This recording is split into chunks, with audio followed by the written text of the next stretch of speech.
Hi guys, Kaze here. Welcome back. We're back with Men of Yoshiwara Ohgiya. Back with the very stubborn, revengeful Gakuto. Anyway, we're on chapter 6, Fireworks. Hopefully everything will go well with him this time. And last time we had a very interesting time with him. As you saw from the cover of the last video, at least. That was a good time. Anyway, guys, let's get going.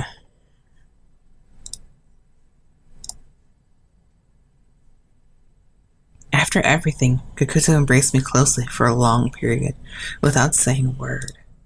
All he did was hug me, nothing else. However, after quite a bit of time had passed, Gakuto suddenly opened his mouth. Kaze, you're mad, aren't you? I immediately shook my head while still in his arms. No woman would have enjoyed making love like that.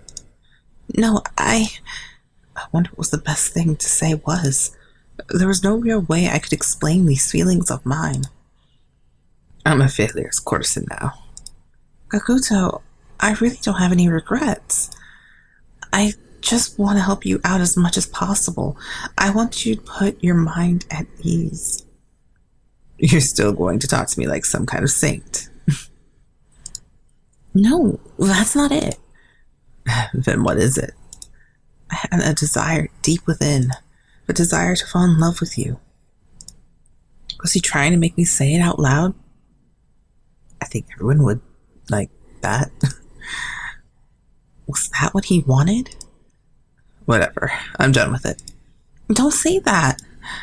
Fine, then tell me everything. Gakuto cut me off when I tried to reply, and it sounded like he was ready for the worst. He loosened his grip on me, and as he stared into my eyes, he blinked once. Gakuto started to speak once more. It happened a few years ago when my friend Akira had died. I was much younger than I am now, and I had already started taking customers. My friend had fallen for this one woman. It looked like he was reminiscing because he squinted and his eyes twinkled. He's reminiscing about his friend, so maybe that's why. I was like, why is he twinkling? It's about the woman of revenge, too. He had been madly in love and had told me about her every day. But with both of us being inexperienced, we didn't realize how dangerous that was. It was dangerous? Yeah. It's always disastrous for the ones who actually fell in love. It didn't matter what we did. There was no way out of the district for either of us. There was nothing we could do if we actually fell in love with someone. We wouldn't be able to protect them or even take them out to eat. Just being in a relationship with each other wasn't good enough? I'm sure you're as clueless as I had been back then. If it were possible, having a lover to ourselves and running away would have been an ideal. Paying off our debts wouldn't even be possible unless our lover was rich. I never heard that before. Tragic outcomes finally popped into my head. Couples would elope. Couples would commit a double suicide. Those who ran away and had been found were subjected to horrible treatment. Musashi had told me there was no way anyone could be happy falling in love with a courtesan. Even so, those two had really thought they were in love. His lover had been the first one to fall in love with him. In the beginning, he had been a show-off. Back then, she had gone berserk with a razor from Yoshino's room. No way! That's terrifying! Yeah, all of this probably sounds crazy to a girl from a nice family like you. But Kirimise, these kinds of things were everyday occurrences. Well, the only thing good about Kirimise being run down was that the walls were thin. We could easily hear if there was a dispute. That had been how I had saved my friend back then. Oh, thank goodness. That had been the time I had gotten the scar on my eye. Huh? I thought it was your lover who did it. I never made a blunder like that. Unable to hide how shocked I was after learning the truth, I stood there dumbfounded. Gakuto and that woman hadn't fallen in love with one another. My assumption was wrong. But we had only been able to relax for a short while after their lovers' quarrel. I'm not really sure how their feelings had changed for one another, but Yoshino had fallen in love with that woman too. In the end, They planned to elope. That's terrible. It had been the worst. That woman had fallen for him first, and eloping had been her idea. And yet, all day they had planned to elope. She hadn't showed up. Yoshino was brought back to Kirimise, and a storm of cruel punishment awaited him. How horrible.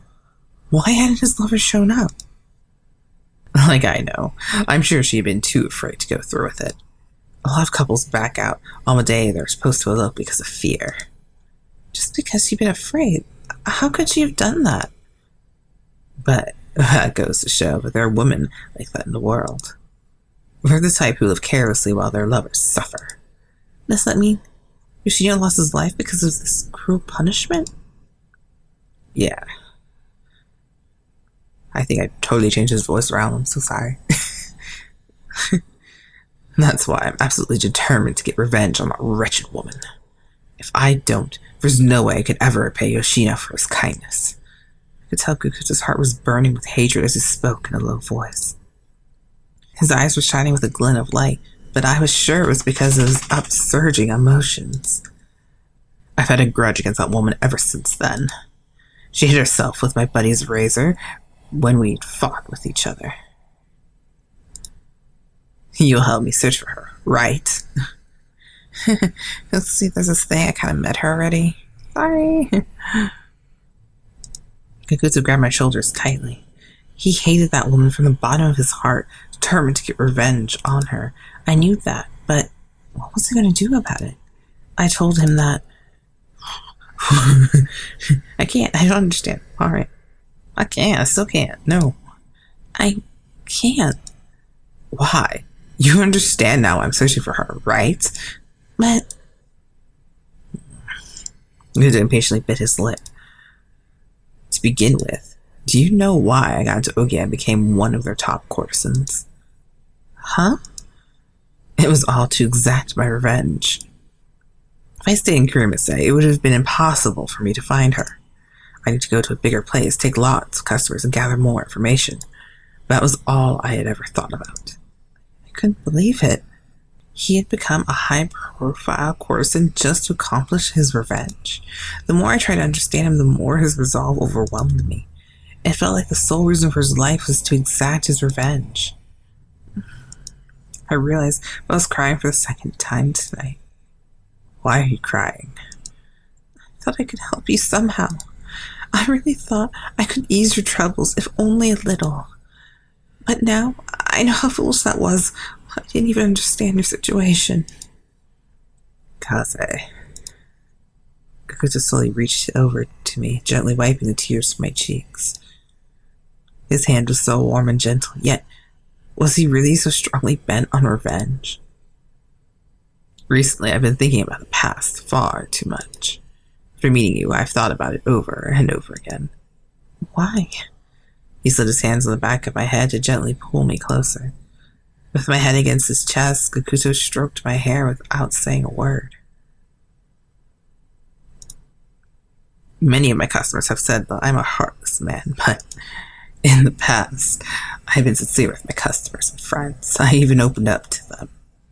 Gakuto, but you're such good friends with Utsusemi and Ageha. On the surface, we are. I've been careful to keep my distance emotionally. On this cold, dark eye. If I open up to them, I might end up losing everything like I had back then. The heart, and the truth and love, they're all just illusions. You really believe that? Yeah, if they were real. Then why had my parents sold me? Why had the woman that was supposedly been in love with Yoshino betray him? Those things are only real in fantasy. In reality, people only have wretched feelings. That way of thinking is just too sad. But that is how it is. Gakuto, can you really not trust anyone else? If I did, I'd just be reliving my past. In the end, I'd only suffer. I'm sure Utsusemi no Ageha wouldn't betray you. And I don't think you're heartless. I've heard it all before. How can I make you believe me? Well, I don't know. I don't know. I really have no clue. The door to Gakuto's heart was shut tightly, and it wouldn't even budge, even a little bit. What could I do to get him to listen to me? What could I do to get him to open his heart, even just a little? Fine. Then until you believe me, I'll stay by your side and give you my all. Kaze. After making my statement, Gakuto hugged me tightly. I wanted to stay by his side until he was ready to open his heart up. Why was I so fond of Gakuto? Even if I was in love with him, would that have pushed me to want him to change like this? You're really dumb. Why? No matter how sincere you are to me, I'll never return the favor. Deep down, you really are gentle and honest. How would you know? It sounds like you lived your whole life like that, first and foremost. There's no way Utsusemi and Ageha would be so fond of you otherwise. Like I said, there's no way I believe your relationship with them is just superficial. You don't have to be desperate to hide your true feelings. Are we getting to you now? Gakuto hesitated before wrapping his arms around my back. His grip began to get tighter and tighter. I'm telling you, this is for your own good. Don't trust anyone. Sympathy doesn't exist. Even if it's far in the future. Even if it's far in the future. Someday, I want you to believe that you will meet someone who won't ever betray you. I sensed something strange, but it might have just been my imagination. I felt like Gakuto's body was shaking a little as he hugged me. Your words only bring me pain. If people never believed in one another, betrayal would never have existed. And so, for a long, long time, the two of us continued to embrace one another. We didn't exchange a single word. I couldn't tell him to stop his quest for revenge. It was because I now knew it was the one thing that kept him alive. I now knew how strong his resolve and conviction were. The more I learned about him, the deeper I fell into his dark heart. A part of me was afraid I'd be dragged down onto his beliefs. Later on, I freed up my day to pay Gakuto a visit. It wasn't like I could do anything for him, but I wanted to see him. If I could open his heart even a little and get him to believe in someone, I thought I could free him from his obsession over revenge. Kaze, would you like to try something different today? Something different? Something about Gakuto felt unusually cheerful. I didn't think we resolved anything after yesterday's incident, but even so, I wanted to believe that something inside him was changing. Taking him up on his invitation, I followed him into the courtyard when... Oh, it's our favorite two, Ageha and Utsusemi. I wonder how Utsusemi's playthrough is going to be. Curious. Oh, Gakuto. He's here. Utsusemi and Ageha were waiting there in the courtyard. So you prepared the water, huh? Hey, what are we about to do? Huh? You haven't told her yet. Not yet. Huh? I stared at all three of them, not knowing what to expect. Gakuto then opened the parcel he had been carrying. The light from the hallway gently touched it, revealing a wooden box. I'll open it up. Okay. I did as he said and opened it to find... Oh, the floral design is so cute. Inside the box was something shaped like flower petals. I thought we could use it together. Oh, you're blushing. He's freaking blushing. Oh my god. Get rid of all background. You see it just under his eyes, so faint. But he's blushing. When we met at the sweets dance the other day, I made Ageha go get them for me. Are these the fireworks? Yeah, they're especially made to look like flowers. They're so lovely. I thought flowers really suited you. Thank you so much, Gakuto. I can't even express how happy I am. That's good to hear. Gakuto nodded profoundly, looking satisfied. Isn't that great, Gakuto? You really put a lot of thought into it, too. Semi, there you go again, flopping your big mouth. Whoa. Please don't get mad. I'm just telling the truth. Exactly. It's the first time I've seen Gakuto worry so much about a gift. Ageha. Gakuto thought that deeply about his present to me. My heart welled up with emotion, but I didn't know what to say. I decided that the best thing to do was to hug him, thank him, give her. I would hug him. I would love to, but I think that would just be along the lines of you're talking too much, you're being way too open. He's a secondary, so I'm just gonna thank him. Gakuto, thank you so much. I just thought we could enjoy them together. But using them out here in the courtyard is the best I could do. That's more than enough. My chest filled with joy. After that, the fireworks started to light up the night sky in the courtyard. The floral fireworks that Gakuto had brought were sparklers. That's whatever. Okay, my quick question is, who are these people behind them? Who are you people? Those look like women. Or some very feminine looking courtesans. Or it might be geisha. But no, we're at the actual house, so probably other women? I don't know. Their gentle flames crackled, and they sometimes burn passionately, too, before fizzing out. They only last for a short while. It almost feels like a waste. But if you don't move an inch and stay quiet, these sparkles last longer than any other firework. Still, it feels so short-lived. Can I take the box home with me as a sort of memento? You can do whatever you want. Thanks. As we have our conversation, I'm so jealous. She and Gakuto got to play with fireworks. At least I was right about the women. They're so pretty.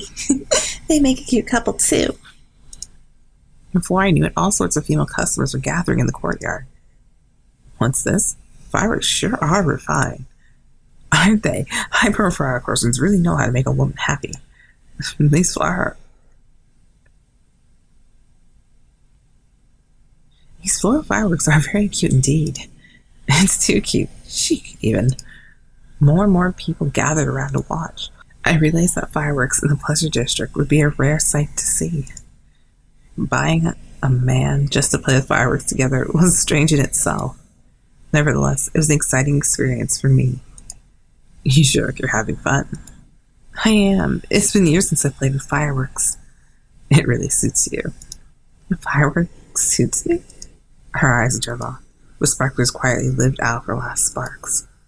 Yeah, you look 100 times more beautiful with the light from the fireworks shining on you. Oh. Are you saying I'm not beautiful on a normal basis? Oopsie. I said you're 100 times more beautiful. Gaza, you're the most beautiful girl in the world. Oh. He brought his face closer to mine out of nowhere. His lips...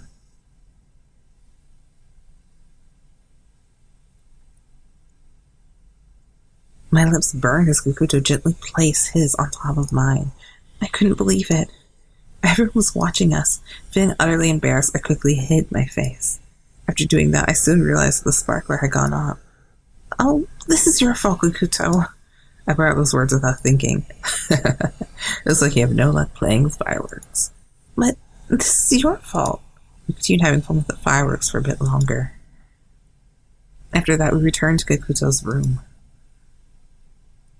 Without delay, he embraced me tightly, right before telling me something shocking. I found that woman. I was too shocked to say anything. Gakuto continued to explain. She has spent time with Utsusemi. That woman hasn't changed one bit. Utsusemi doesn't know about my quest for revenge, but he told me that woman with the scar on her forehead had hired him. I can't believe it. Why Utsusemi of all people? Maybe the woman didn't know Gakuto was working at Ohgiya. Or was she playing something because he worked here? It was all too confusing. I just wanted to let you know that. I appreciate it, but... You'll help me, right? Huh? I have no intention of telling Utsusemi or Ageha, so you're the only one I can rely on. He wanted my help? How could I ever agree to that? He wanted me to become his accomplice in committing a crime. There's no way I could do that. I couldn't give him an answer that day. Time simply passed us by. Yeah, it's like I have a feeling you want me to kill her or something, or just... Yeah, no, I don't really want to be an accomplice. I like you. But, yeah, I don't want to be, like, in trouble. That's my thoughts, anyway. Anyway, I'll see you guys in the next episode. We'll see you in Chapter 7. Kaze out. Bye, guys.